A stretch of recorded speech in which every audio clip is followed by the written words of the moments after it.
Daily Devotion. The topic for today is all about the power of love. So, uh, we found out the scripture is in John 15:13. Greater love that no one than this to lay down one's life for one friend. So, uh, this message is all about love. So the power of love. So the greatest love goes deeper than a general love. It points to a divine sacrificial and unconditional love.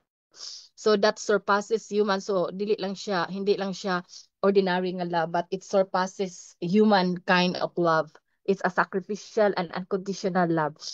So human understanding to many Christians. So uh God's love through Jesus Christ, but even the broader spiritual and moral terms, the greatest love is about laying one's life, like the example of Jesus Christ. Si Jesus yun ang best example ni Ani, that putting others first than and loving when it costs the most.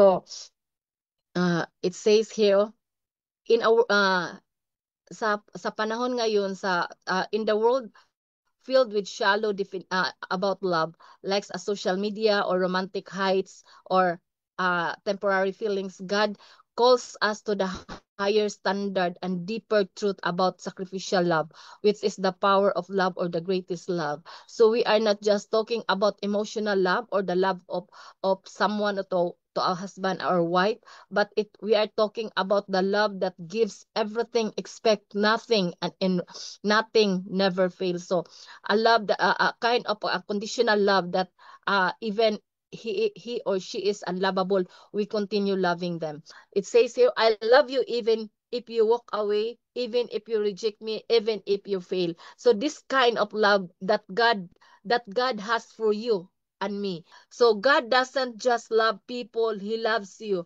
In First John 3:1 it says, "See that great love the Father has lavished on us, that we should be called children of God." So His love is not just distant or abstract, it's close.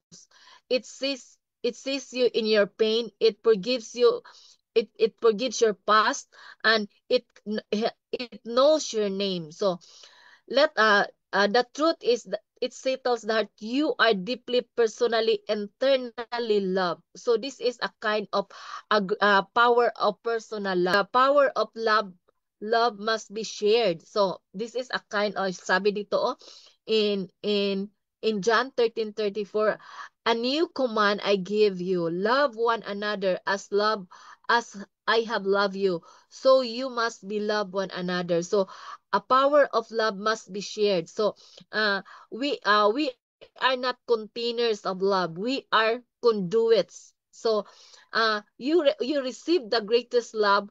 Now go and give it. So kung pina-forgive ka ni Lord, so ikaw din magpo-forgive ka ng iba. Pag nilove ka ni Lord, maglalove ka din sa iba. If you receive the greatest love, now go and give it. So kung na-receive nimo ang greatest love, so go and give it to others. Then and love the broken. So most of the broken people, it's hard to love because hindi mo maintindihan ang attitude nila kasi broken kasi sila, hurt sila. So love the broken, love the annoying. So yung annoying, it's hard also to love because it's annoying. Annoy siya pa, parang disturbance or parang